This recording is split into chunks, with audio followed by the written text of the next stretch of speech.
Picture this: a village square bathed in flickering torchlight, the air thick with the scent of roasting meats and spiced ale. Children dart between trestle tables laden with food, while minstrels strum lutes and villagers dance in circles, their voices rising in songs passed down for generations. This wasn't just a rare occasion. It was the rhythm of medieval life, where feasts and festivals weren't mere distractions, but the glue that held communities together. These gatherings were where friendships were forged, grievances settled, and traditions born, a world where celebration was as essential as sowing crops or mending fences. Yet, how much do we really know about these vibrant traditions? Beyond the familiar images of jousting tournaments and maypole dances, there existed a tapestry of lesser-known festivals, each with its own quirks, customs, and deep-rooted significance. Some honored forgotten saints, others marked the turning of seasons with rituals so peculiar they'd make modern eyebrows rise.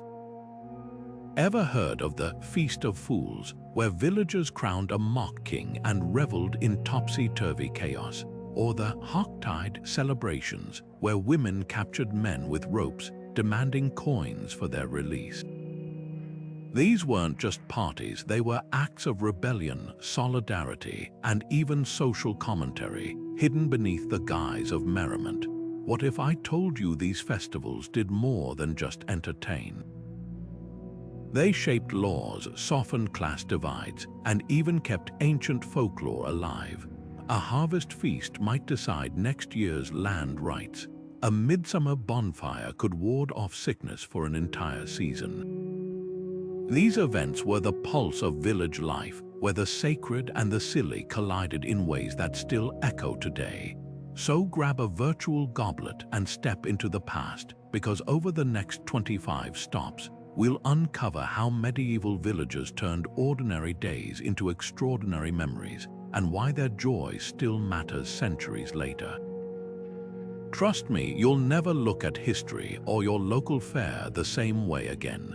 Imagine working dawn till dusk in the fields, your back aching, hands calloused, with nothing but coarse bread and thin broth to sustain you. Then suddenly, the church bells ring and the scent of roasting meat fills the air.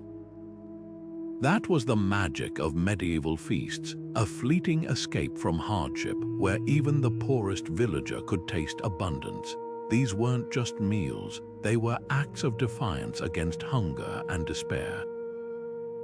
When a lord threw a banquet, it wasn't merely about showing off, it was a calculated display of power, yes, but also a promise.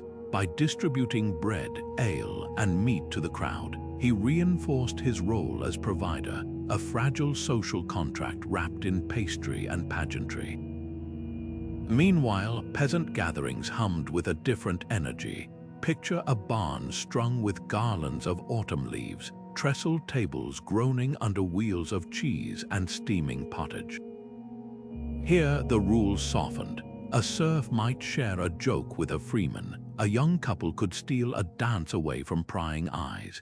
These feasts were where gossip traveled faster than ale pitchers, where grudges dissolved over shared stew. And let's not forget the hidden economy of it all. A widow might barter her famous honey cakes for help mending her fence, while children learned the art of haggling by trading festival trinkets. But beyond full bellies and laughter, these gatherings held deeper meaning. Take the Harvest Home feast, where the last sheaf of wheat was woven into a doll-like figure, paraded through the village before being burned to ensure next year's bounty. Or the Plow Monday celebrations, where men blackened their faces with soot and dragged a plow through the streets, chanting for coins, a ritual blending superstition, charity, and sheer theatricality. Every bite, every song, every drunken toast was a thread in the fabric of community, weaving together survival and celebration in ways we've long forgotten. So the next time you pass a modern buffet table, remember, we owe more to those medieval feasters than we realize. Their legacy lives on in our potlucks, our holiday tables, even our office parties, because when people break bread together, they're not just eating. They're rebuilding the world one shared meal at a time. Now, let's step into the candlelit chaos of our first festival, the Feast of Fools, where the rules didn't just bend, they shattered.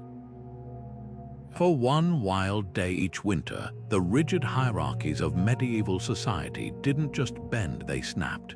The Feast of Fools transformed quiet villages into stages of glorious absurdity, where a lowly baker might strut through the streets dressed as a bishop, slurring mock blessings, while drunkards preached sermons filled with bawdy jokes.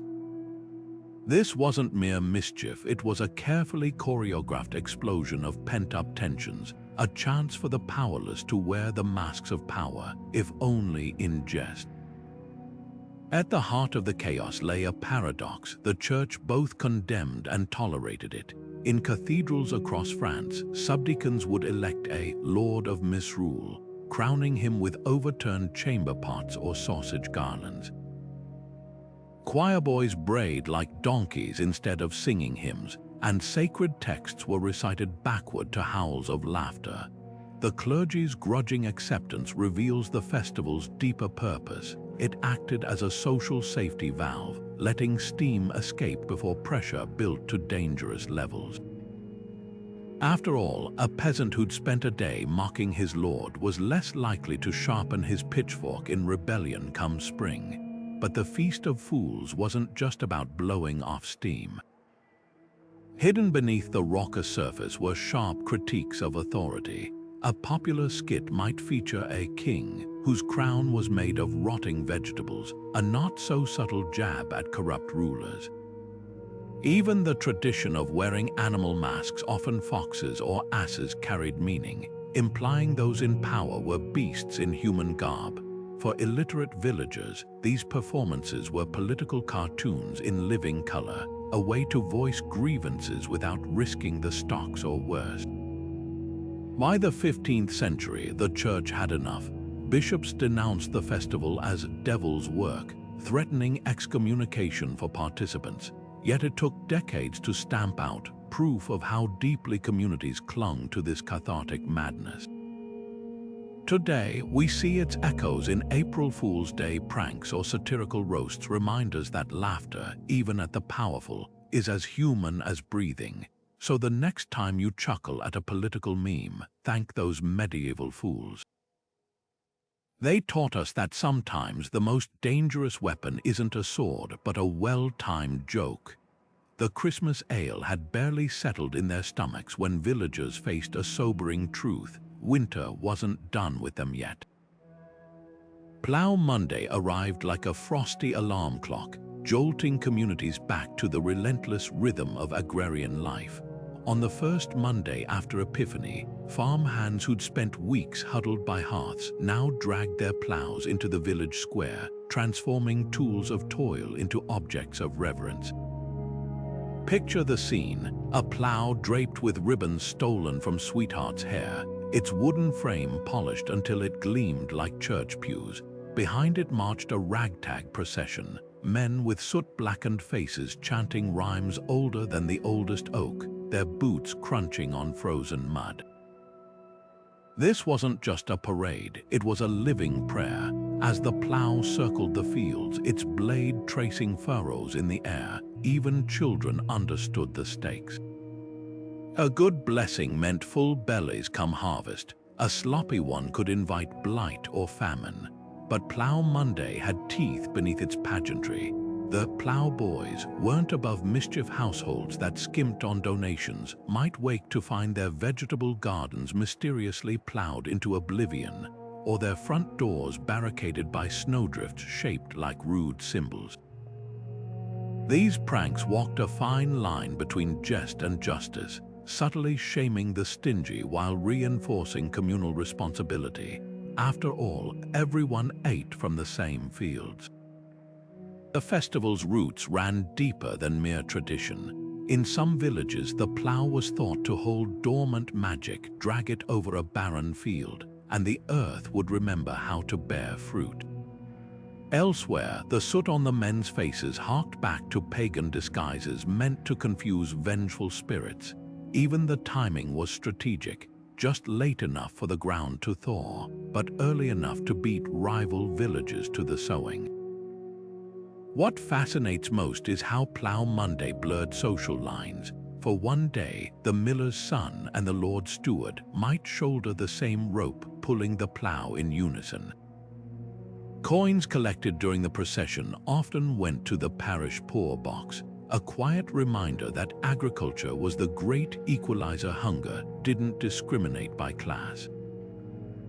Today, fragments of the ritual survive in rural England, where Morris dancers still blacken their faces and farmers leave outsider for plow witches. But the real legacy, those medieval peasants understood something we often forget. Work and worship aren't opposites. By blessing their labor, they infused back-breaking drudgery with dignity and maybe, just maybe, convinced the soil to be generous. Now let's turn from furrows to feathers, where geese, not plowshares, stole the spotlight. In a world where survival hinged on the strength of oxen and the loyalty of dogs, it's no surprise medieval villagers saw animals as more than just tools. They were partners in the daily struggle against hunger and hardship. That's why every January 17th, the cold air outside churches rang with an unlikely choir. The lowing of cattle, the clatter of hooves, and the excited barks of dogs dressed in their finest ribbons. St. Anthony's Day, known as the blessing of the animals, turned barnyard creatures into honored guests, their hides brushed to a shine, horns polished, and manes braided with scraps of colorful cloth. This wasn't mere pageantry. Imagine a plow horse that had hauled stones from a field all year, or a dairy cow whose milk fed half the village children. This blessing acknowledged their silent contributions. The priest would move down the line, sprinkling holy water over each snout and flank while murmuring prayers for fertility and health. In an age without veterinarians, divine intervention was the best medicine against murrain or hoof rot. But the ritual went deeper than practicality. By bringing animals into sacred spaces normally reserved for humans, villagers confessed a profound truth. Their fates were tangled with those of their four-legged laborers. The feast that followed held its own surprises. Roast pork, nicknamed Anthony Pigs, sizzled on spits. Its origins tied to the saint's legend. Medieval lore claimed he once healed a suffering boar, and in gratitude, pigs became his devoted followers. But here's the twist: the choicest cuts weren't saved for the wealthy. Instead, they went to the poorest families, a rare moment when the village hierarchy flipped. A widow might taste meat for the first time in months, her gratitude mingling with the smoky richness on her tongue. What makes this festival so revealing is its blend of piety and pragmatism. The same communities that relied on animals for back-breaking work also believed they had souls worth blessing. A shepherd whispering thanks to his sheepdog wasn't just being sentimental, he was honoring a bond as vital as any between neighbors. Even the ribbons adorning the beasts carried meaning, often woven from scraps of old clothing, as if to say, "We dress you in pieces of ourselves." Today, echoes of this tradition linger in pet blessings at modern churches or farm festivals. But something essential has been lost: that visceral understanding of interdependence, the humility of thanking creatures who kept your children alive. Next time you pass a working dog or a cart horse, remember, 8 centuries ago, they might have worn flowers in their harnesses and been called holy. Now, let's leave the barnyard behind for a festival where firelight danced with danger and young lovers dared to leap through the flames. Hocktide arrived with a mischievous glint in its eye, a rare moment when medieval women held all the power, if only for a day. Picture the scene: village lanes suddenly transformed into makeshift battlegrounds, where gangs of laughing women wove ropes from twisted rags, lying in wait for any unsuspecting man. The rules were simple but deliciously subversive. Catch a bachelor and he'd owe a kiss. Snag a married man and his ransom might be a loaf of bread or a handful of coins, all to be dropped into the church's poor box by sundown. But this wasn't just a game. Beneath the laughter, Hocktide carried the weight of ancient customs. Some trace its roots to the 11th century, when Saxon women supposedly used ropes to capture Danish soldiers after a long-ago battle. Others say it echoed even older fertility rites, where binding men symbolized coaxing life back into the soil after winter. Whatever its origins, the festival's magic lay in its temporary upheaval of the social order. For 24 hours, women, often confined to domestic spheres, commanded the streets, their authority playfully enforced with knots and teasing demands. Men weren't passive victims, though. The following day, roles reversed with gusto. Now it was husbands and brothers chasing down women, their ransoms often paid in laughs rather than coin. Yet here's the twist: these mock battles reinforced harmony more than discord. The ransom money funded repairs to the church roof or sacks of grain for struggling families. A young weaver might capture the village baker, only to share his donated loaf later with her elderly neighbor. Even the chaos had rules. No one was ever truly harmed, and refusals to pay were met with good-natured ribbing rather than anger. What's most striking is how Hocktide exposed the era's quiet truths. In a world where women's labor, brewing ale, spinning wool, tending sick kin was indispensable yet undervalued, this festival let them take a bow. The ropes weren't just bonds, they were metaphors for the invisible threads women wove to hold communities together. And the men, their willingness to play along, revealed an unspoken respect, a recognition that village survival depended on cooperation far more than dominance. By the 17th century, Puritan spoilsports had suppressed Hocktide as lewd folly, but its spirit never fully died. Today, traces linger in modern fundraisers where dunk tanks and pie-throwing contests let us laugh while doing good, proof that the best traditions aren't about who holds power, but how we share it. Now, let's trade ropes for firelight as we step into Beltane, where flames didn't just illuminate, they prophesied. Beltane arrived in a blaze of light and laughter, the one night when fire itself seemed to dance with the promise of new beginnings. As the last chill of winter faded, villagers across Europe gathered on hilltops where towering bonfires licked at the starry sky. These weren't just fires, they were living thresholds. Cattle, the lifeblood of every household, were driven between twin flames, their hides brushed by heat as if passing through a sacred gateway. The belief was simple yet profound. Smoke and sparks would burn away disease, ensuring healthy herds and abundant milk. Even children jumped over smaller fires, their squeals of excitement mingling with the crackle of burning hawthorn branches. At the heart of Beltane's magic was the maypole, a towering birch trunk crowned with flowers, its ribbons woven into intricate patterns by dancers moving in opposite directions. What seems like innocent fun today carried layers of meaning. The pole itself was a symbol of the world axis, connecting earth to heavens, while the interwoven ribbons mirrored the intertwining of lives in a close-knit community. Young men and women each took a ribbon, blue for him, pink for her, and as they circled, their paths crossed and recrossed, a playful metaphor for courtship.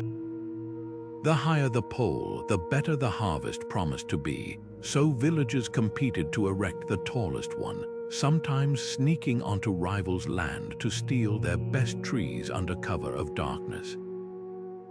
Then came the most whispered about tradition, going a-maying. As dusk fell, sweethearts and sometimes strangers vanished into the woods to gather blossoms and greenery. They'd return at dawn, clothes rumpled, hair strewn with petals, to decorate doors and windows with hawthorn and primroses. The church scowled at this unseemly custom, branding it sinful, but couldn't stamp it out. There was wisdom in this ritual beyond mere romance. In an era when marriage was often more about land than love, Beltane granted a fleeting freedom, a chance to choose, even if just for one night. What's remarkable is how Beltane straddled two worlds. Pagan roots shimmered through Christian veneers like gold thread in a tapestry. The bonfires echoed Celtic sun worship, yet villagers might also leave offerings to the Virgin Mary at nearby shrines.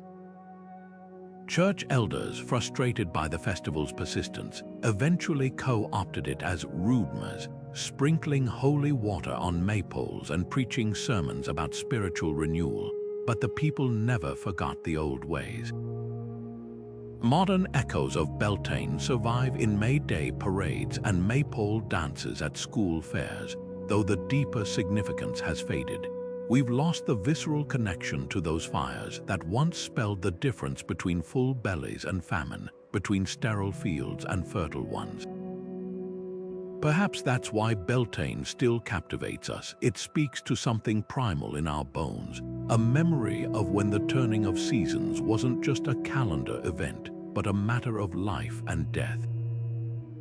Now let's journey from the heat of Beltane's fires to a midsummer night's dream, where flowers held the power to reveal fate itself. The cherry feast exploded across French villages like a burst of summer itself, crimson stains on linen shirts, pits flying through the air, and the sticky, sweet scent of crushed fruit clinging to everything. This wasn't just about enjoying the first harvest. It was a full sensory rebellion against the year's lean months. Picture tables heaped with ruby red mounds, where even the poorest child could gorge until their fingers were dyed purple. Lords who'd guarded their orchards with watchmen all season now flung baskets of cherries into crowds, a calculated act of generosity. After all, better to share willingly than wake to stripped trees and vengeful peasants. But the real magic lay in the festival's contradictions.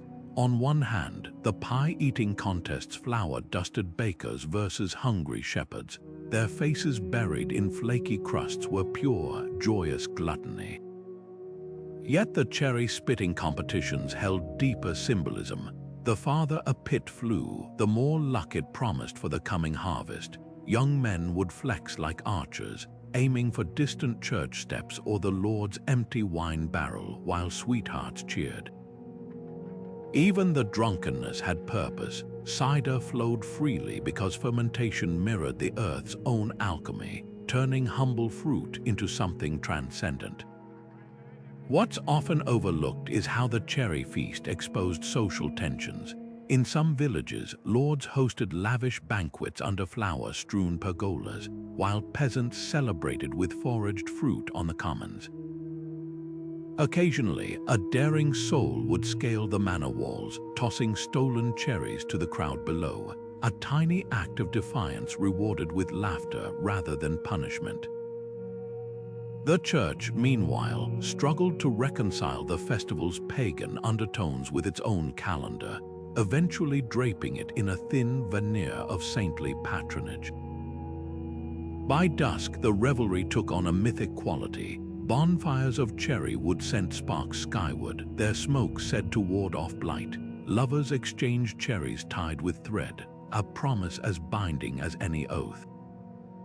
And beneath it all thrummed the unspoken truth. This fleeting abundance was fragile. A hailstorm tomorrow could ruin the crop, making today's excess both celebration and safeguard against hunger.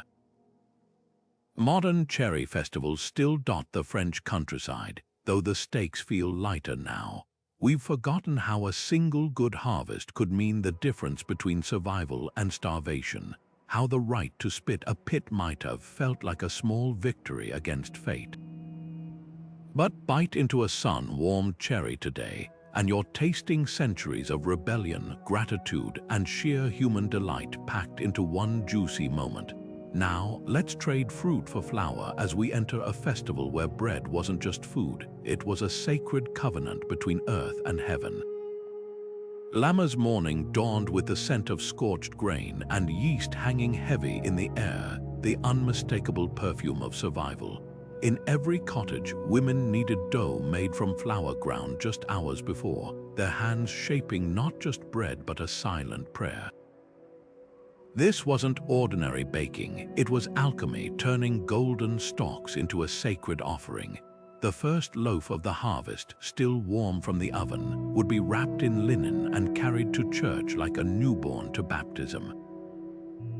There, beneath vaulted ceilings, priests blessed these humble offerings with solemnity usually reserved for holy relics. But Lammas was more than piety, it was a masterclass in medieval pragmatism.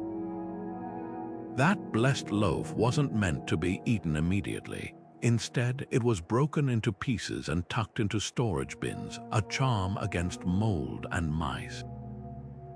Some households buried a crust at field corners to ward off blight, while sailors crumbled it into stormy seas for protection. In an era before food preservatives, faith was the best preservative they had. The day crackled with economic energy too. Tenant farmers lined up at manor houses, their carts groaning with sacks of grain, rent paid not in coins but in the very essence of their labor. Lords knew better than to demand perfect measures. A handful extra was insurance against future disputes. Meanwhile, landless workers bartered their harvest skills, securing winter employment with promises made over shared ale. Lammas fairs sprang up at crossroads where a good wheat yield could buy a daughter's dowry or a new plowshare. What's often forgotten is how Lammas exposed the delicate balance of medieval ecology. The festival marked the start of commoning when harvested fields opened for grazing, allowing livestock to fertilize the soil. Village boundaries were rechecked, often with boys racing along hedgerows to settle disputes. And here's the twist, the church's blessing wasn't just for the bread. It sanctified the entire cycle of reciprocity between people and land, between tenants and lords, between summer's abundance and winter's hunger. Modern remnants linger in rural Britain, where some churches still bake Lammas loaves and harvest festivals echo its communal spirit, but we've lost the visceral stakes. That first bite of blessed bread wasn't just tasty, it was a vow between earth and heaven, a promise that if they honored the grain would honor them back. Next time you slice into a supermarket loaf, consider this: 8 centuries ago, that flour would have been touched by every hand in the village before it ever reached your lips. Now let's shift from golden wheat to something darker, a festival where the dead walked and the living set places for them at the table. The Goose Fair transformed autumn villages into a cacophony of honking, bartering, and laughter, a feathered frenzy where the humble goose became both currency and celebrity. As the last sheaves of wheat were stacked in barns, farmers herded their plumpest birds to town, their wings clipped with colored ribbons denoting different owners. The air smelled of roasting fat and crushed apples, mingling with the earthy tang of poultry pens. But this wasn't just a market, it was a high-stakes competition where the right bird could pay a family's rent for months. Judges, often the town's wealthiest merchants, would heft each goose in calloused hands, thumbs pressing into breastbones to assess fat reserves. The winning bird's owner might receive a silver penny or, better yet, a contract to supply the Lord's Christmas table. Meanwhile, children chased goslings through the mud in makeshift races, their prizes being handfuls of hazelnuts or the rare taste of candied peel. And then there were the bets whispers of 3-1 on the speckled one, as spectators wagered on which bird would first escape its wicker cage. The Michaelmas goose feast carried layers of superstition. Eating a bite of roasted breast with the season's first apples guaranteed prosperity, while saving the wishbone to dry above the hearth warded off poverty.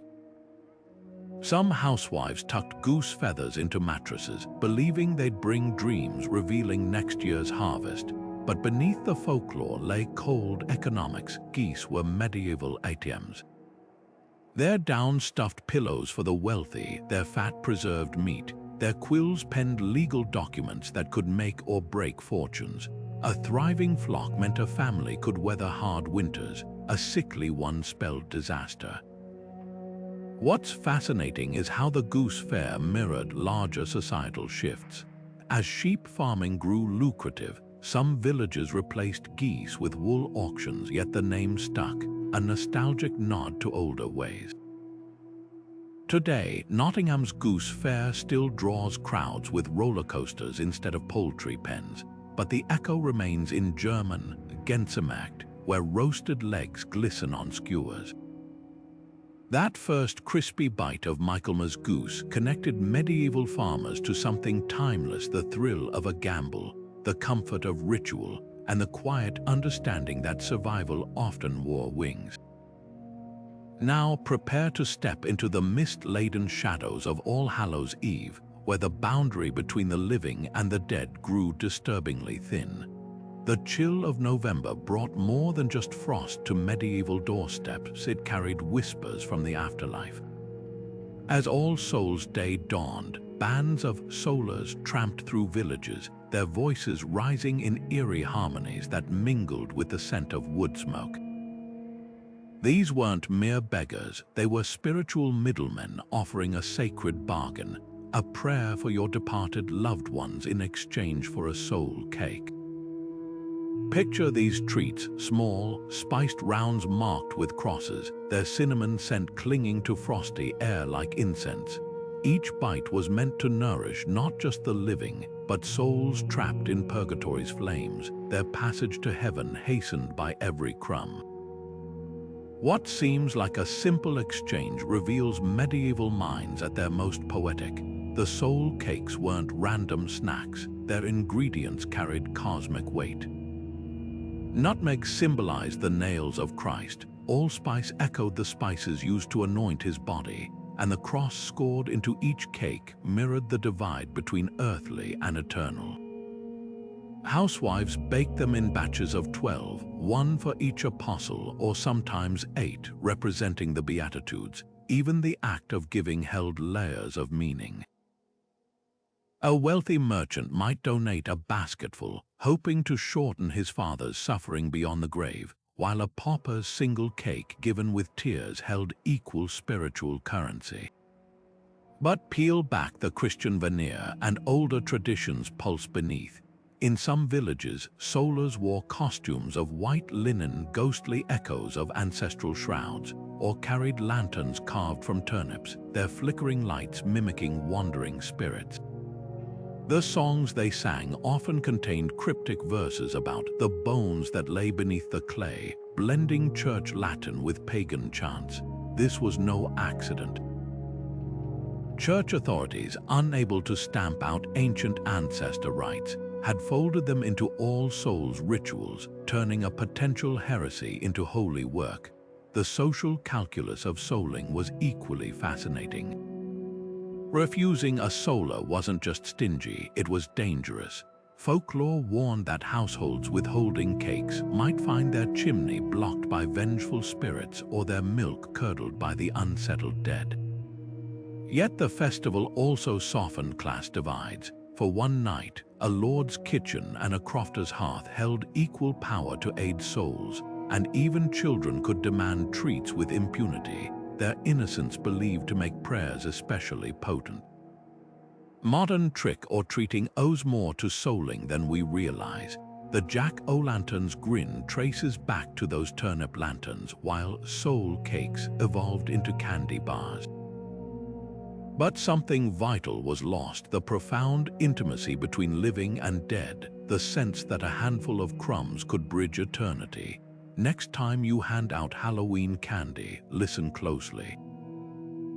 Beneath the rustle of wrappers, you might just hear 8 centuries of whispers as generations reach across the veil, one sweet offering at a time. Now, let's leave the realm of spirits behind for a festival where light triumphed over darkness, and one humble candle held the power to banish winter itself. The crisp December air carried an unusual sound, the high, clear tones of a child's voice chanting Latin verses where only deep adult cadences usually echoed. From cathedrals to humble parish churches, a boy no older than 12 sat enthroned in the bishop's chair, his small feet dangling above the floor as he mimicked the solemn gestures of authority. This was the boy bishop's reign, a 3-week carnival of inverted power that began each year on St. Nicholas Day. Chosen by his peers for his quick wit and strong singing voice, the young bishop donned miniature vestments, carried a tiny crozier, and even delivered sermons to congregations struggling to keep straight faces. But behind the laughter lay serious social alchemy. When the boy processed through town blessing crowds with exaggerated solemnity, or when he fined merchants for imaginary sins with demands of cakes and cider, villagers weren't just humoring a child, they were confronting the fragility of human hierarchy. The tradition's timing was no accident, falling between the feast of St. Nicholas, patron of children, and Holy Innocents' Day commemorating Herod's slaughtered babies. This festival framed youth as both sacred and vulnerable. A lord forced to kneel before a baker's son for blessings, or a priest receiving mock penance from his own choir boy, didn't just endure the jest, they absorbed its lesson. True authority, the ritual whispered, was always borrowed, always temporary. The boy bishop's privileges were astonishingly real. In some towns, he could demand entry to any home, sampling delicacies from noble tables or tossing coins to beggars from the church's coffers. Records show actual legal disputes settled under his whimsical decrees. A shepherd and miller might have their quarrel arbitrated by the child, their laughter dissolving tensions no adult could navigate. Even animals got involved. Oxen were sometimes paraded in vestments, and in York, a festival fool rode backwards through the streets scattering nuts, his antics licensed by the boy's symbolic authority.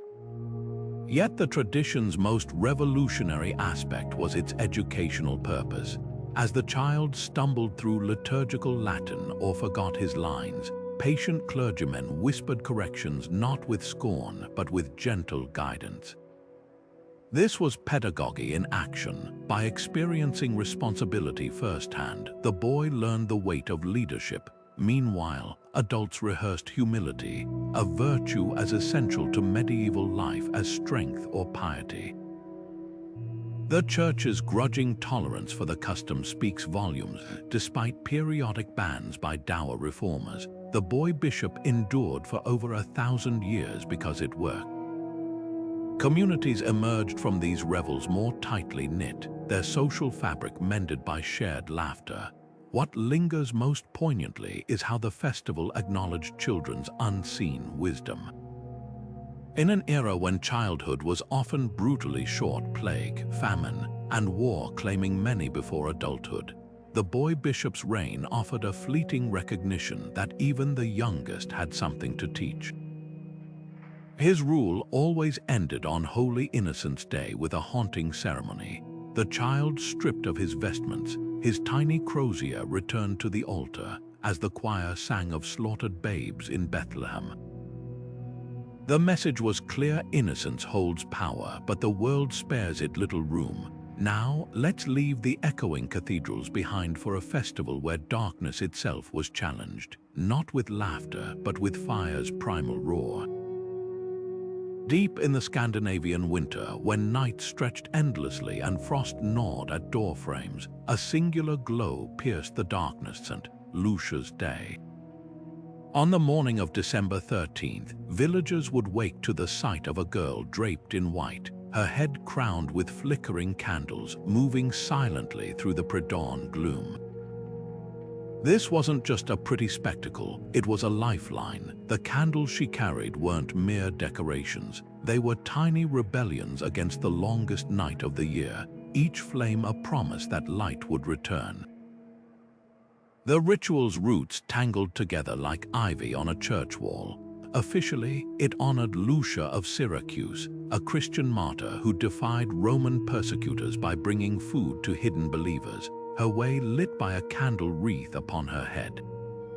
But peel back the layers and older whispers emerge.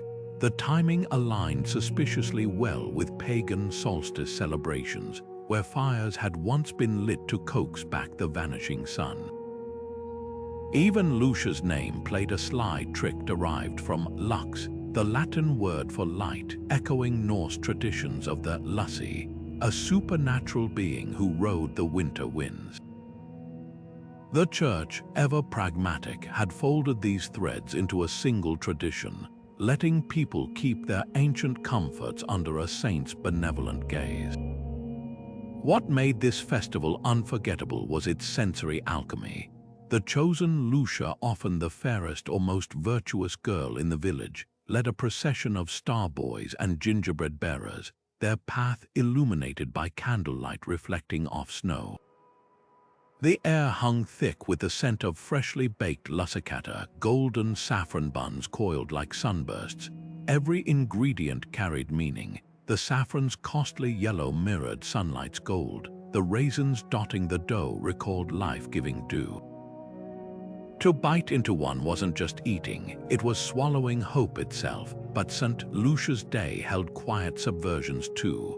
In a world where men dominated public rituals, this was a rare moment when a young girl became the community's spiritual guide. Her light wasn't metaphorical, it was literal protection against winter's dangers.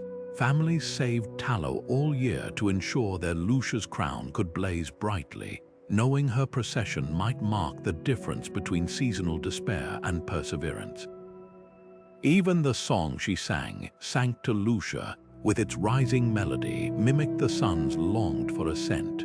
Modern celebrations have smoothed some edges. Electric candles now replace perilous wax ones, and Lucias are chosen by lottery rather than virtue.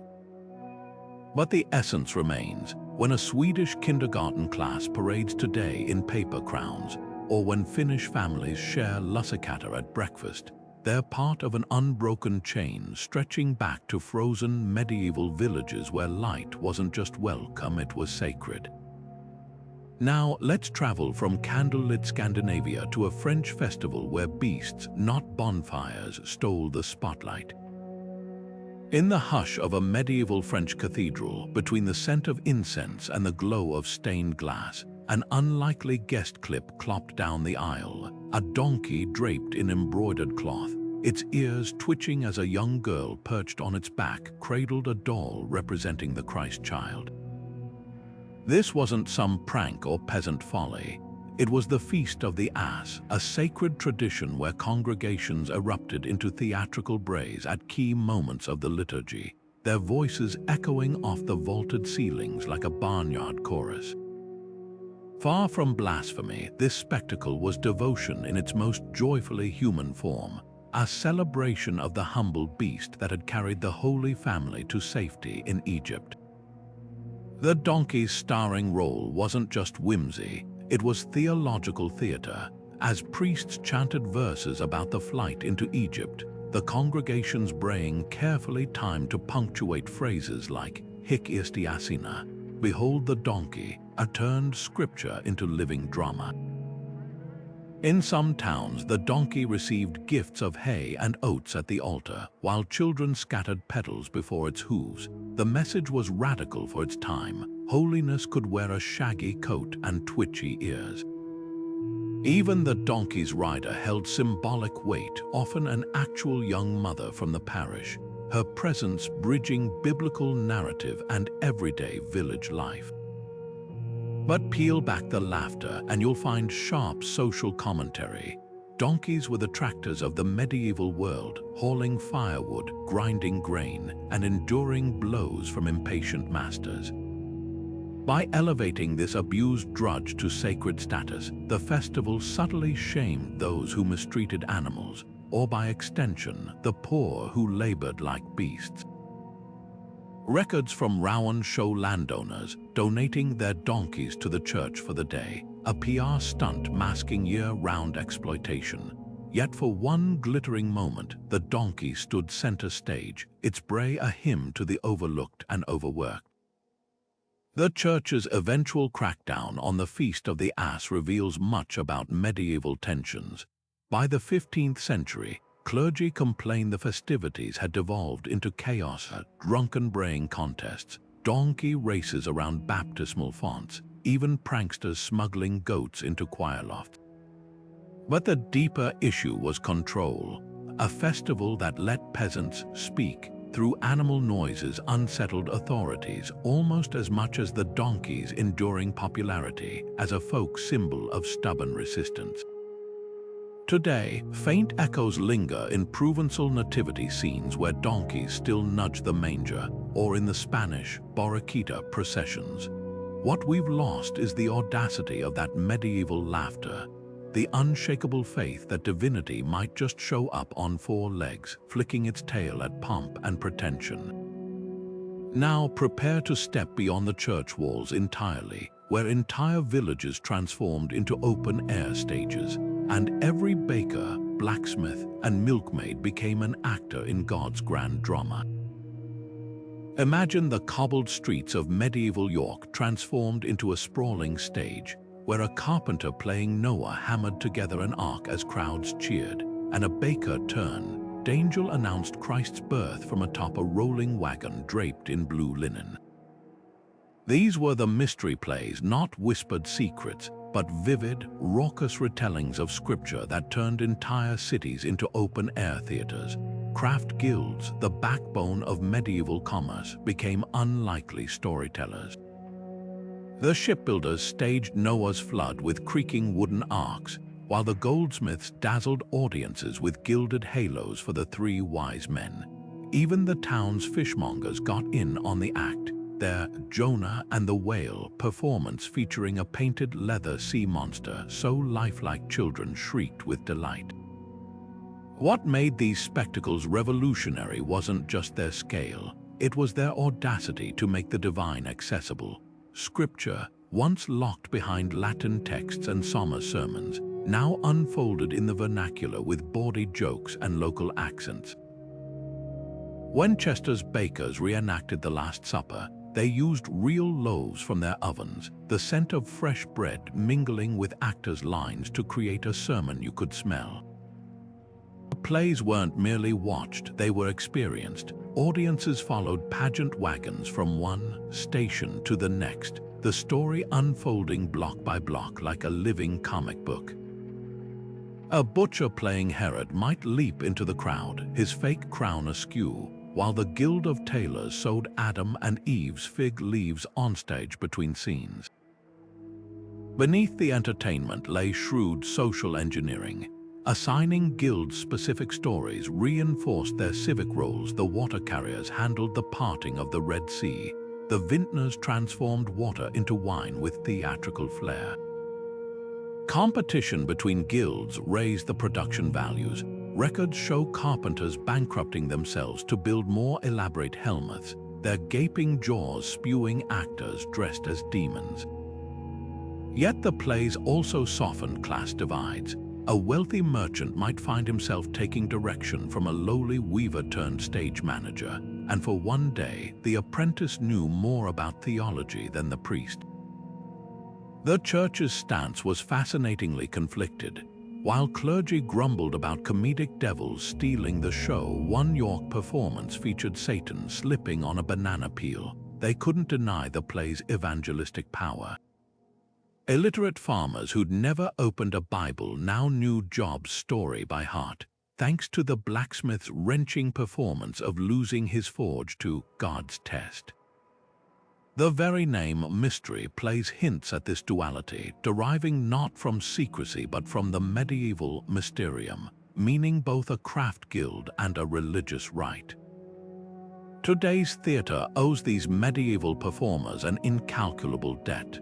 Their use of movable stages foreshadowed Elizabethan playhouses. Their blending of comedy and tragedy paved the way for Shakespeare, and their democratization of storytelling lives on in everything from street performances to binge-worthy TV dramas. Next time you laugh at a biblical parody or gasp at a live stunt, remember you're part of an unbroken tradition that began when a baker in a lopsided angel wing made a whole town look up and believe, just for a moment, in miracles. Now let's leave the pageant wagons behind for a festival where the earth itself seemed to speak through the thunder of dancing feet and drums older than castles. The hall in Lille shimmered with a spectacle so extravagant it would make modern billionaires blush. Tapestries woven with gold thread, fountains spouting spiced wine, and a pie so enormous it released 28 musicians when cracked open. But the true star of the Feast of the Pheasant sat chained to a gilded perch, a live pheasant adorned with jewels, its feathers glinting under candlelight like fragments of stained glass. This wasn't just dinner entertainment, it was the centerpiece of a vow that would bind Europe's most powerful knights. One by one, they approached the bird, hands raised, swearing to reclaim Constantinople from the Ottomans, a crusade pledged not on a Bible, but on the iridescent neck of a game bird. Beneath the theatrics lay a masterclass in medieval realpolitik. Duke Philip the Good of Burgundy knew his guests better than they knew themselves. The pheasant, a symbol of Christ's sacrifice in medieval bestiaries, lent divine weight to what was essentially a PR stunt. The oath's theatricality, knights weeping as they swore, pages carrying miniature castles representing crusader targets, masked a cold truth: Europe's appetite for holy war had waned. The fall of Constantinople the previous year had sent shockwaves, but empty treasuries and squabbling monarchs made mobilization impossible.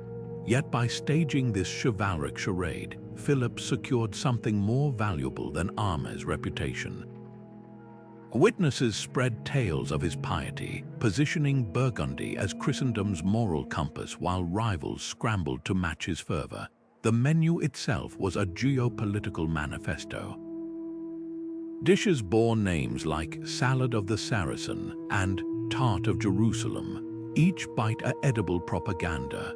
Sugar sculptures of Ottoman warships crumbled under diners' knives, a cathartic destruction of the enemy by dessert.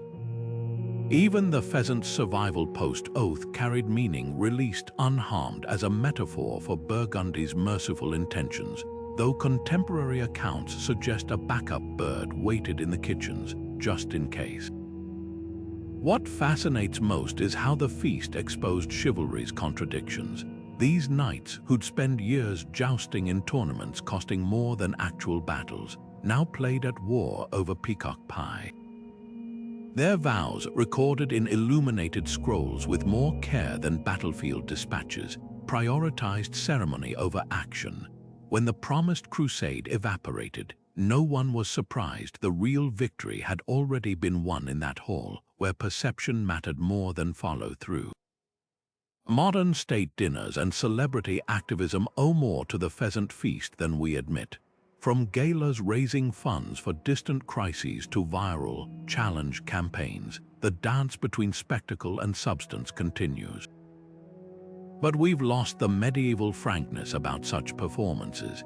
At least Duke Philip's guests knew their oaths were theater, and that the pheasant, like their promises, was just a beautiful prop.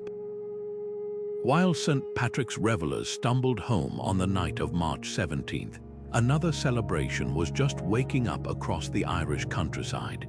Sheila's day dawned with a different kind of magic, less about saints and snakes, more about the earthy wisdom of a woman whose origins even historians can't quite pin down. Some say she was Patrick's wife, others whisper she was an ancient fertility goddess hiding under a Christian alias. What's certain, on March 18th, cottages overflowed with Sheila's ale, a brew so strong it supposedly made the thatch roofs ripple like ocean waves. This was no ordinary drinking session. Villagers clinked cups not just to get merry, but to honor a force far older than catechisms, the raw, untamed energy of creation itself. In some regions, men wore straw, Sheila's garlands, around their necks until they disintegrated from sweat and dance, a nod to cycles of growth and decay. Young women braided ribbons into marriage trees, while children hunted for hidden eggs, their shells dyed with onion skins to a golden hue that mirrored the returning sun. The church frowned on these rituals, but couldn't stamp them out. Too many peasants believed neglecting Sheila meant barren fields and sour milk. The festival's pagan heartbeat is unmistakable. Before Christianity, early Celts likely celebrated the spring equinox around this time, with goddess figures like Brigid presiding over fertility rites. Sheila's connection to Wales' many villages made offerings at sacred springs in her name ties her to pre-Christian water deities. Even the name holds clues. Sheila may derive from Sile, a Gaelic term linked to fairy mounds and otherworldly women. That the church let her persist speaks volumes about medieval Ireland's dual faith, where priests and paganism often drank from the same cup. What's most fascinating is how Sheila's day became a covert act of cultural preservation. When English authorities banned Gaelic customs, the celebrations went underground literally. Oral histories tell of secret gatherings in limestone caves, where smuggled barley beer washed down songs praising Sheila's long life and loose stays. The very bawdiness that embarrassed clergy, ribald toasts about Sheila's alleged appetites became acts of defiance, keeping Irish wit alive under colonial rule. Today, faint traces linger in rural pubs where old-timers might raise a glass to the woman who got left out of the story. Modern pagans have reclaimed her as a symbol of feminine resilience, while historians puzzle over whether she was myth, mortal, or something in between.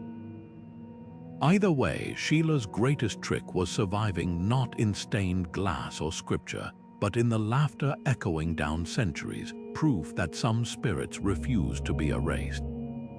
The steep hillside trembled under pounding feet as villagers hurtled downhill, arms outstretched, eyes locked on the wobbling wheel of double Gloucester cheese gaining speed ahead of them. This wasn't just a race, it was the cheese rolling festival, where gravity and Derry conspired to create one of medieval England's most gloriously reckless traditions. Every Whitsun week, entire communities gathered on slopes so steep they'd make modern safety inspectors faint, all for the chance to chase a 7-pound cheese wheel reaching speeds of 70 miles per hour. The prize, the very cheese that nearly flattened them, and bragging rights lasting till next harvest. But why cheese? The answer lies in the festival's murky origins. Some scholars trace it to pagan rites celebrating the earth's bounty. Rolling a wheel symbolized the sun's journey across the sky, while its eventual capture promised fertile fields. Others point to practical medieval economics. Cheese, especially aged Gloucester, was valuable currency in a world before refrigeration. Winning a whole wheel could feed a family for weeks or be traded for tools, cloth, even livestock. The festival's timing during Whitsun, a Christian holiday period, suggests the church may have repurposed older spring celebrations, turning them into community events with a thin veneer of piety. The sheer danger of the event reveals much about medieval attitudes toward risk. Broken bones were so common they barely warranted comment, while the cheese champion often bore scars like badges of honor. Yet this wasn't mindless recklessness. The festival functioned as a controlled outlet for youthful energy, a way for young men, and occasionally women, to prove their courage without resorting to actual warfare.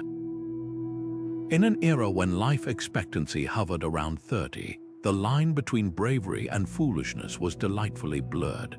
Modern versions at Cooper's Hill in Gloucestershire retain the medieval chaos. Participants still tumble down the slope like human dice, though safety nets and medics now stand guard. What hasn't changed is the camaraderie. Just as medieval villagers cheered rivals who face planted into the grass before rising to finish the race, Today's spectators applaud every participant, from elite athletes to costumed jokers.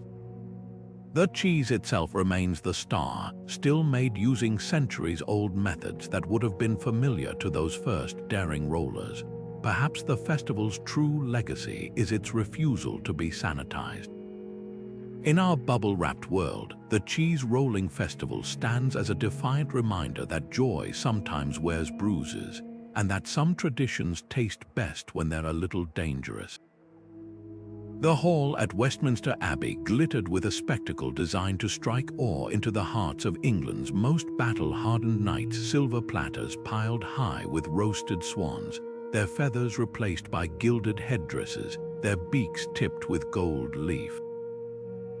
This was no ordinary banquet.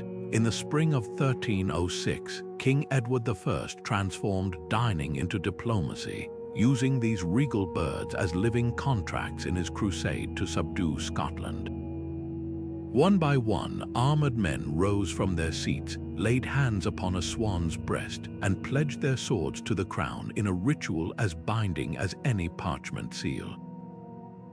Swans weren't chosen at random. In medieval bestiaries, they symbolized fidelity. Their lifelong mating habits made them emblems of unbreakable vows, but there was darker symbolism too.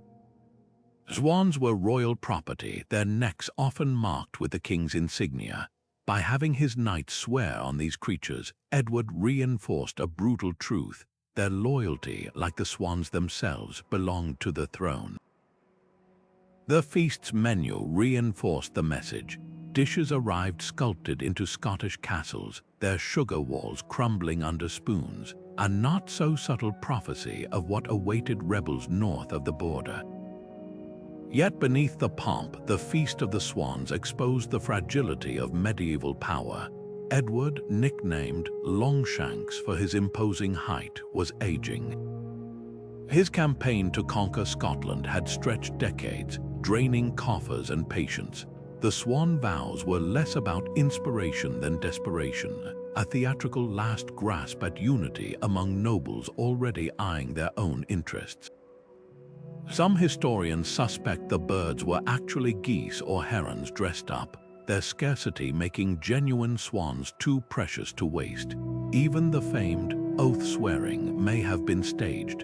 Chronicles note several knights conveniently absent, their loyalty bought later with land grants rather than poultry. What lingers most is the festival's eerie afterlife. The very next year, Robert the Bruce's rebellion shattered Edward's dreams at Bannockburn, proving that no vow, no matter how beautifully staged, could glue together an unwilling kingdom. Today, the only remnant is the British monarchy's archaic claim to all unmarked mute swans, a bureaucratic ghost of that night when birds became battle cries. Now let's journey from the feathered theatrics of Westminster to a festival where the animal symbolism was far more practical and the stakes infinitely higher. The wind howled through the narrow streets of rural France like a chorus of unseen beasts, but the real wolves came on two legs. As darkness swallowed the shortest day of the year, villagers emerged from their cottages clad in shaggy wolf pelts, their faces smeared with soot and grease, teeth bared in exaggerated snarls. This was the running of the wolves, a midwinter masquerade where humans became the predators, storming from house to house with mock ferocity, claws outstretched for gifts of sausage, bread, and mulled wine. At first glance, it seems like simple mischief, a medieval trick or treat with fangs, but peel back the wolfskin and you'll find layers of meaning as thick as winter fur. Some scholars trace the ritual to ancient wolf cults, where donning the animal's hide was believed to borrow its strength. Others see ties to werewolf legends that haunted medieval imagination, stories of men cursed to prowl the frozen forest. By becoming the very creatures they feared, villagers transformed terror into triumph. The wilderness beyond their doors held real wolves, yes, but also something more unsettling: the unknown. The running let them laugh in its face. The festival's timing was no accident. midwinter marked the year's hungriest stretch granaries half empty, livestock lean.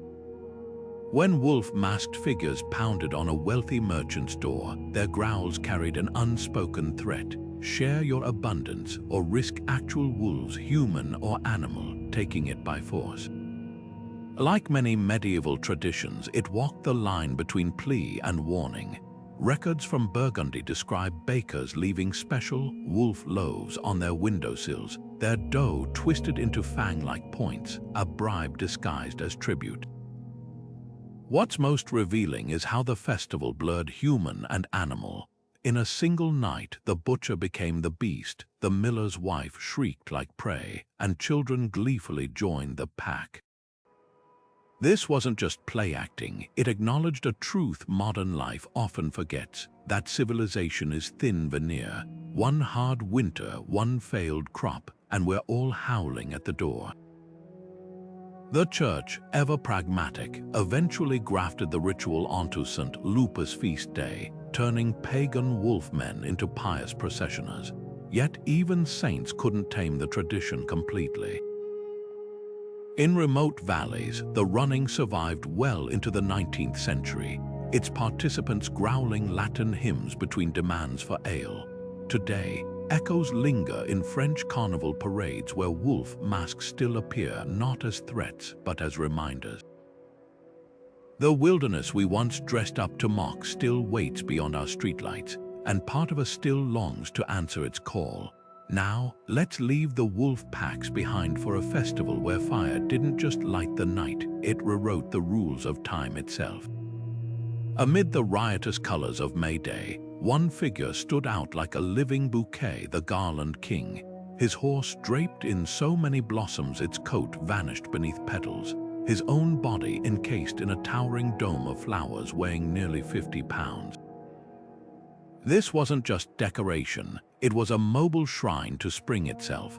As he rode through villages like Castleton in the Peak District, children strewed hawthorn branches in his path, while elders nodded knowingly. This spectacle was far older than the Christian calendar it now pretended to serve.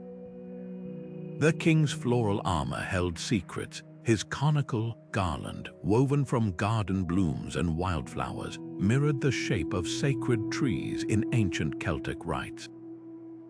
Some historians believe the whole procession descended from rituals where druids circled oak groves, begging nature's blessings. Even the horse's floral coat mimicked pagan traditions of dressing animals as sacrificial offerings, though thankfully, by medieval times, the only thing sacrificed was the villagers' store of ribbons and patience as they stitched thousands of blooms onto wire frames. What's fascinating is how the church tolerated this blatant holdover.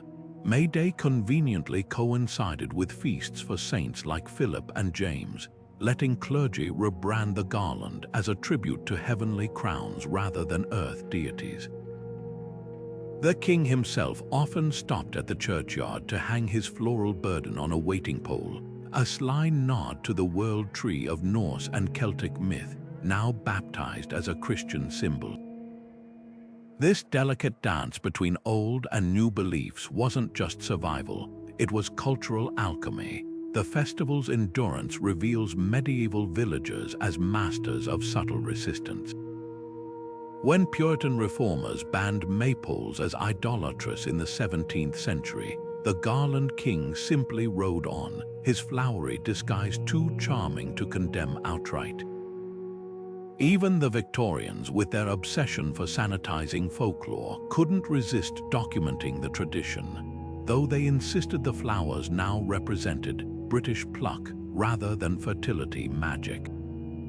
Today, the Garland King still trots through Castleton every May, his modern frame lighter but no less magnificent. Tourists snap photos unaware they're witnessing a 1,000-year-old conversation between humans and the earth, one where petals spoke louder than prayers, and spring's return was something you wore like a second skin. On the frostiest morning of the year, when even the church's holy water threatened to freeze, a most unholy sight greeted parishioners. A deacon in a pieced-together robe of burlap sacks, balancing a hollowed-out turnip on his head like a bishop's mitre, while his acolytes swung smoking sausages on chains instead of censers. This was the Fool's Mass, a December tradition where junior clergy turned sacred rituals into raucous satire, their laughter echoing off stone walls that normally heard only solemn Latin chants.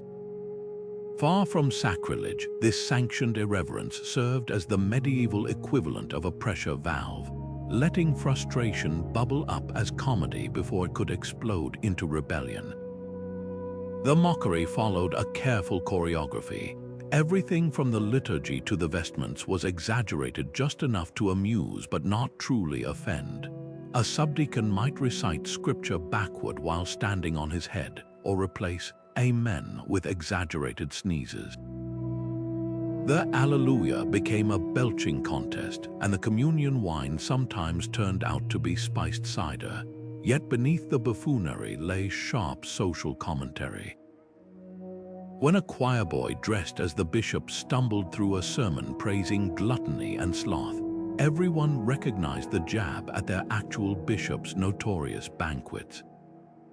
Even the turnip mitre carried meaning. Root vegetables symbolized the earthy, unrefined wisdom of peasants compared to the polished hypocrisy of high clergy.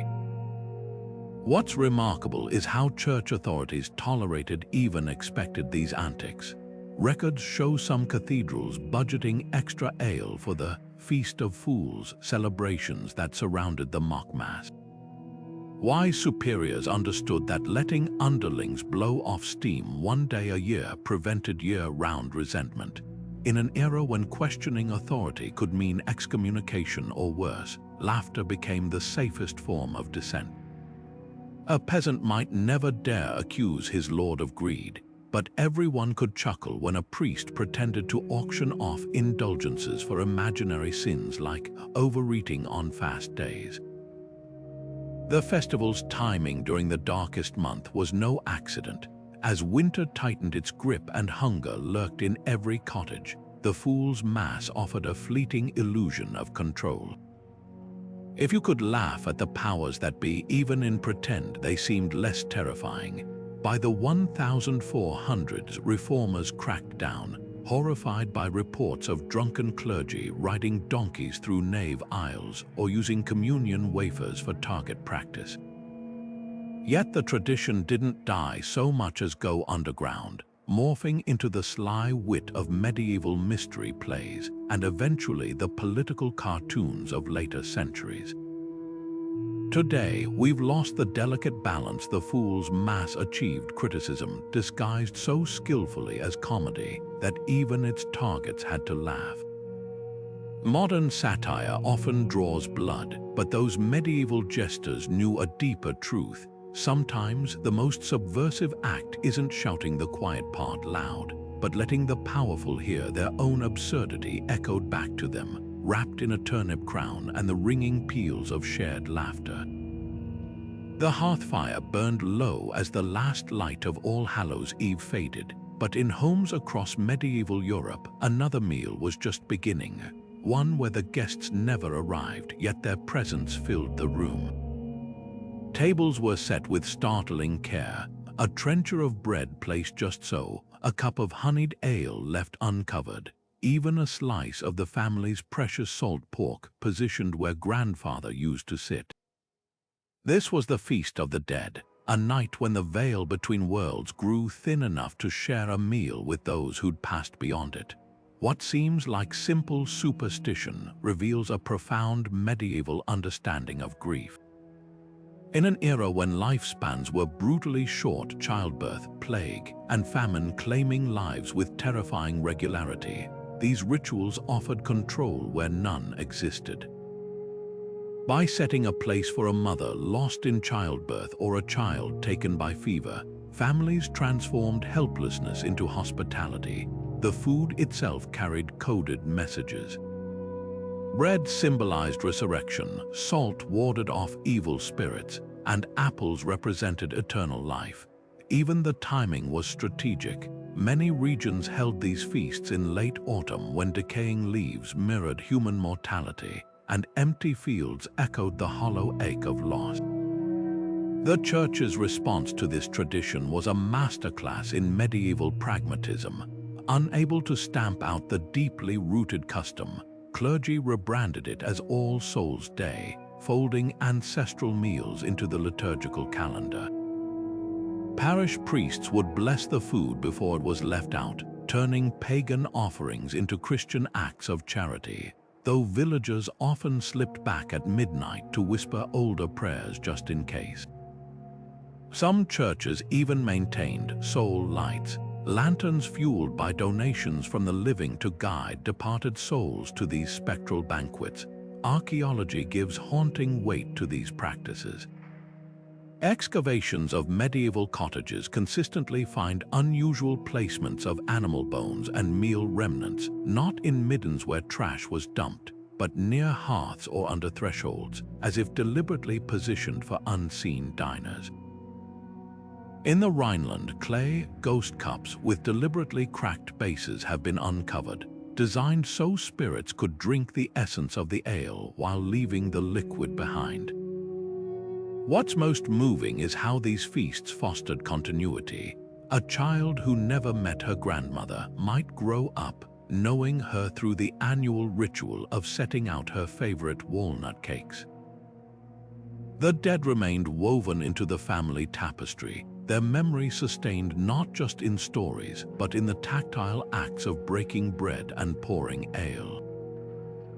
Modern memorial customs, from leaving flowers on graves to setting empty chairs at wedding tables, carry faint echoes of those medieval nights when entire villages dined with ghosts, finding comfort in the conviction that love outlasts even death's finality. The kitchen smelled of cinnamon and burnt sugar as the baker pulled the 12th night cake from the oven, its golden crust hiding a secret that could transform the humblest villager into royalty.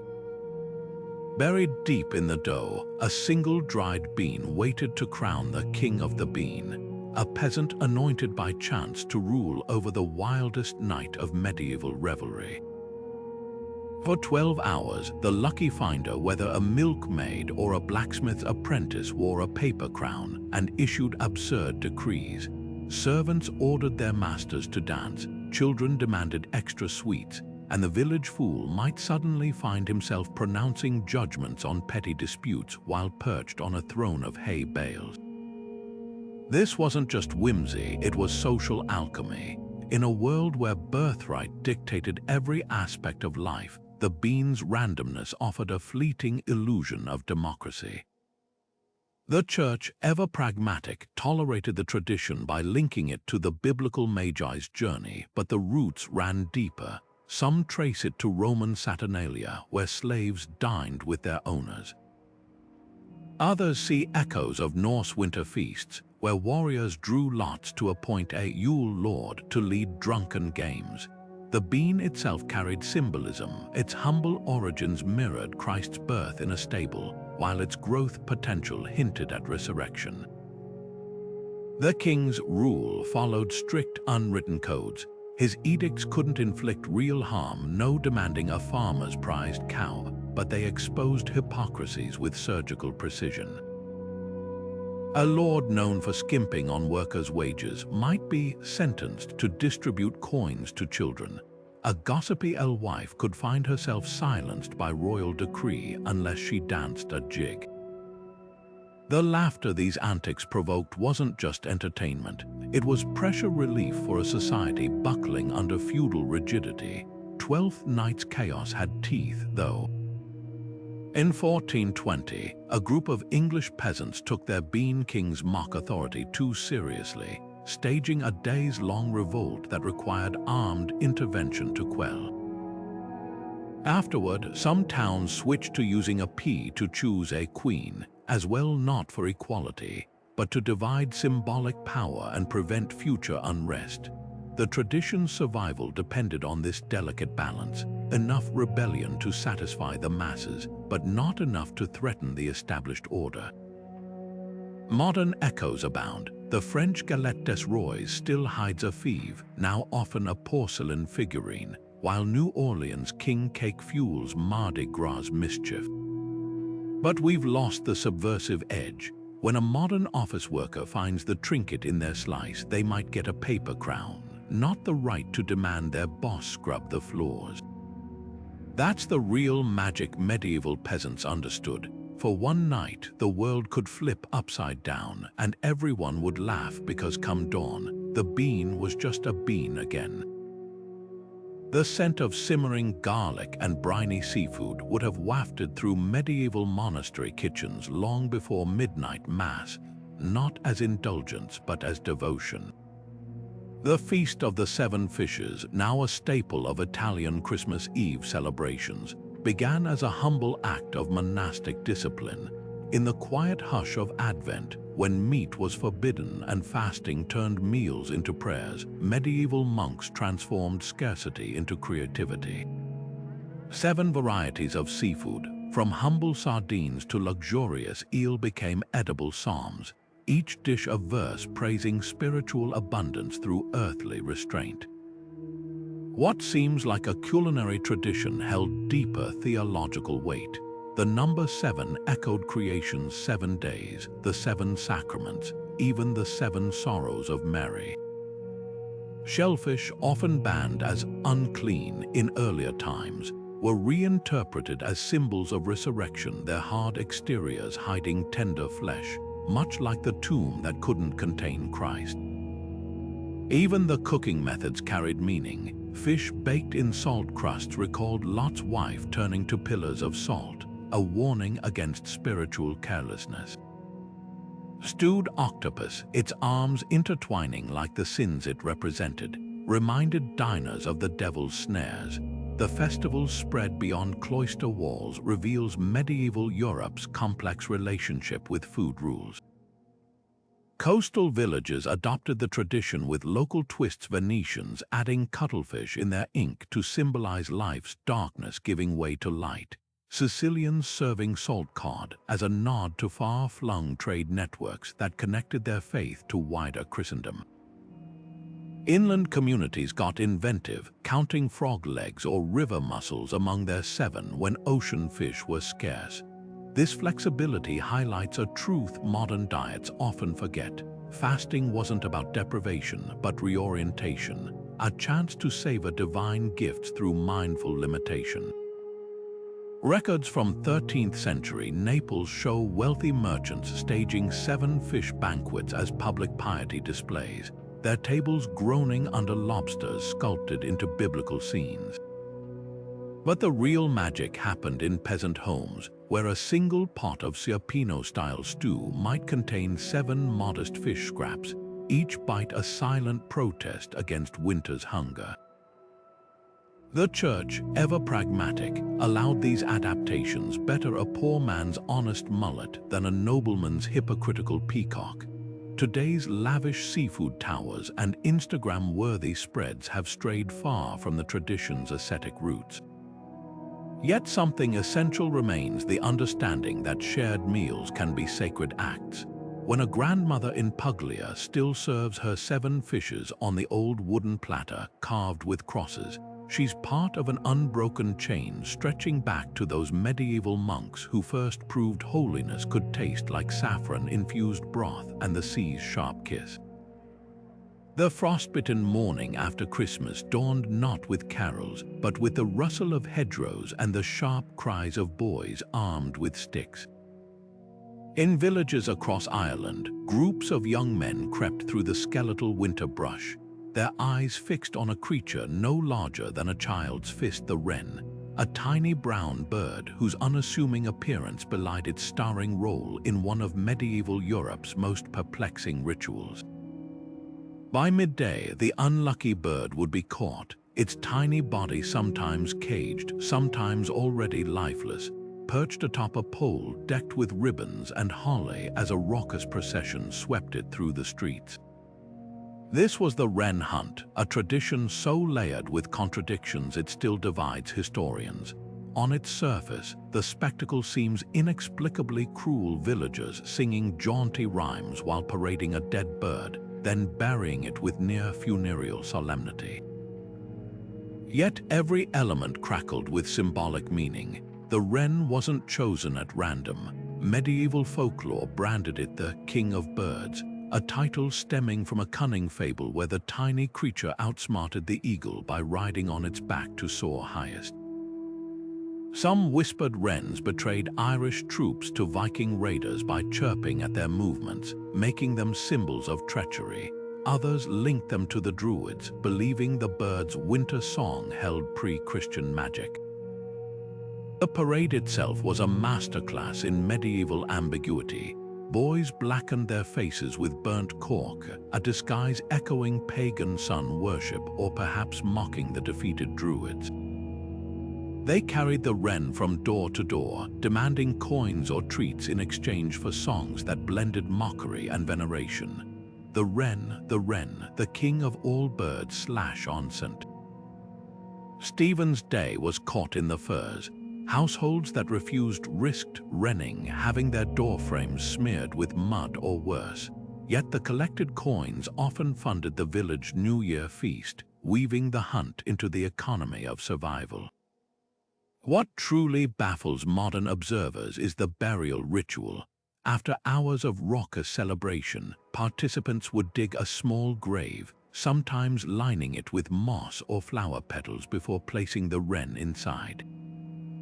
In some regions, a makeshift coffin was fashioned from a shoe box, while coastal villages cast the bird into the sea like a Viking funeral.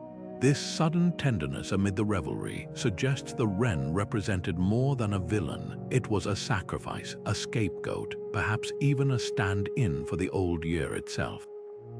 The church's fingerprints are all over the tradition's evolution. By scheduling it on St. Stephen's Day, commemorating Christianity's first martyr clergy, reframed the hunt as a triumph over paganism. Some versions of the parade song even inserted verses about the wren betraying Christ to Roman soldiers. Yet the people's persistence in blackening faces and chanting pre-Christian rhymes hints at stubborn undercurrents no sermon could erase. Today, the Wren Hunt survives in softened forms. Straw effigies replace real birds in most towns, and the Wren Boys now collect for charity rather than survival. But the ritual's eerie power lingers. It forces us to confront how medieval minds reconciled brutality and reverence, how a single tradition could be both punishment and tribute, both Christian rite and whispered holdover from a world where birds carried souls and every death promised rebirth.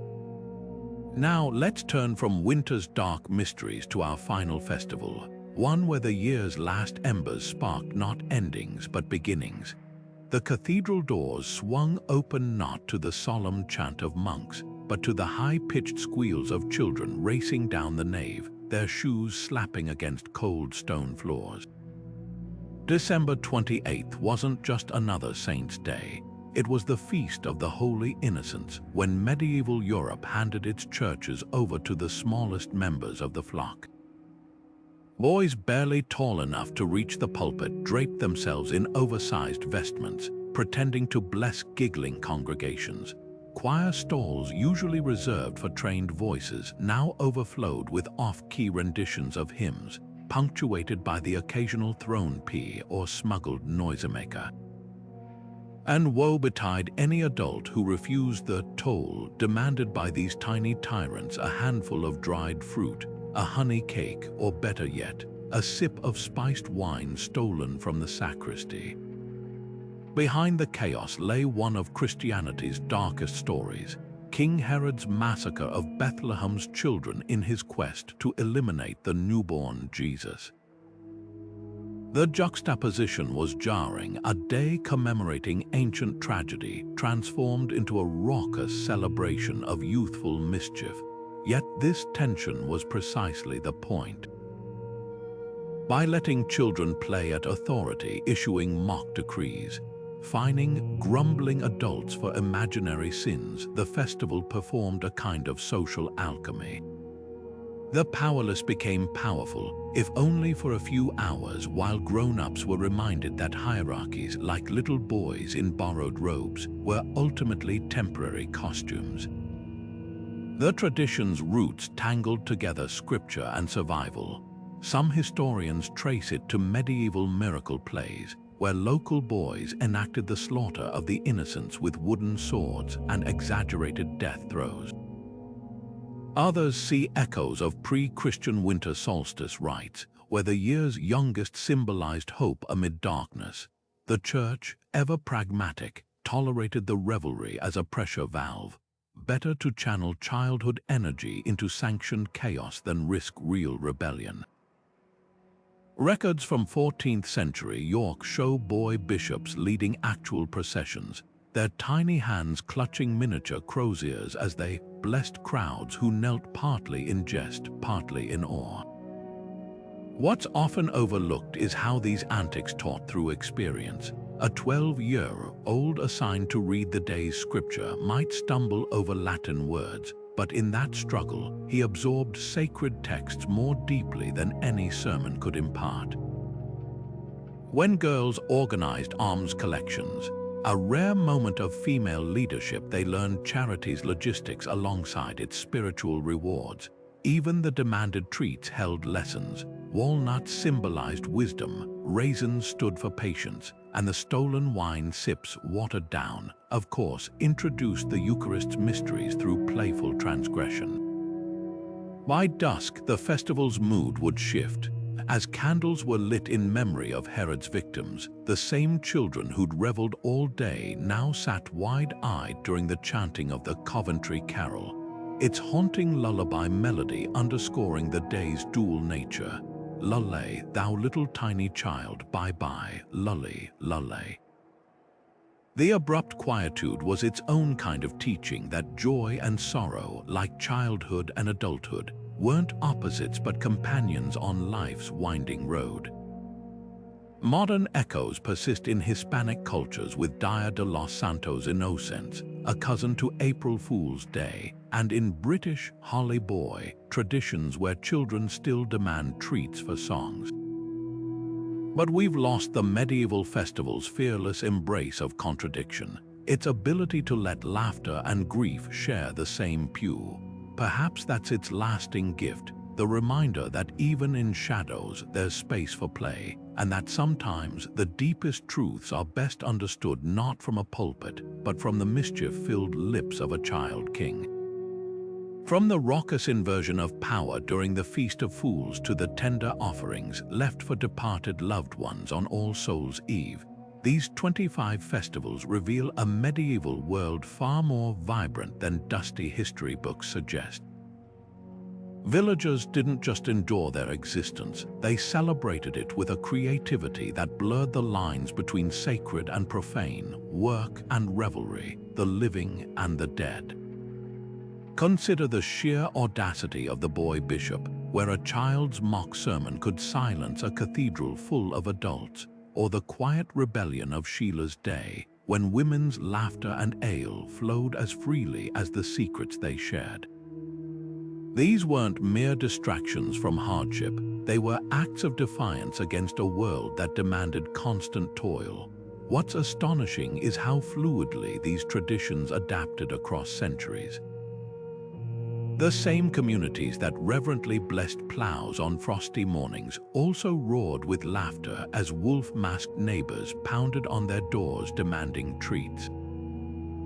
Pagan sun rites slipped into Christian feast days like hidden messages. Their symbols repurposed but never erased maypoles became crosses draped in flowers, bonfires turned into scent. John's fires and ancestral meals for the dead morphed into charity for the living. Even the church, for all its power, often chose absorption over eradication, recognizing that faith grows best when grafted onto older roots. The legacy of these festivals pulses through our modern holidays, though we've smoothed their rough edges. Trick-or-treating carries echoes of souling, office Christmas parties owe a debt to the Lord of Misrule's chaotic reign, and harvest festivals still crown queens with wheat sheaves instead of flowers. Yet something vital has faded: the understanding that celebration wasn't just entertainment, but survival. When medieval villagers leaped through Beltane's fires or raced after runaway cheeses, they weren't just having fun, they were reinforcing bonds that would sustain them through famine and feud. Laughter was as essential as bread, and ritual as crucial as rain. So which of these feasts would you revive today? Perhaps the cheese roll's reckless joy, where triumph mattered more than dignity, or the quiet solidarity of Hocktide, where women's ropes wove temporary justice into the social fabric. Maybe you'd choose the Garland King's floral procession, a living reminder that beauty persists even in hard times. Whatever your pick, these traditions invite us to reconsider how we mark time, not just with dates on a calendar, but with shared experiences that knit communities together. After all, the past isn't just something we study, it's something we carry forward, one feast at a time. Drop your favorite in the comments below, and join us next time as we uncover more hidden rhythms of history, where every festival was a thread in the tapestry of human resilience.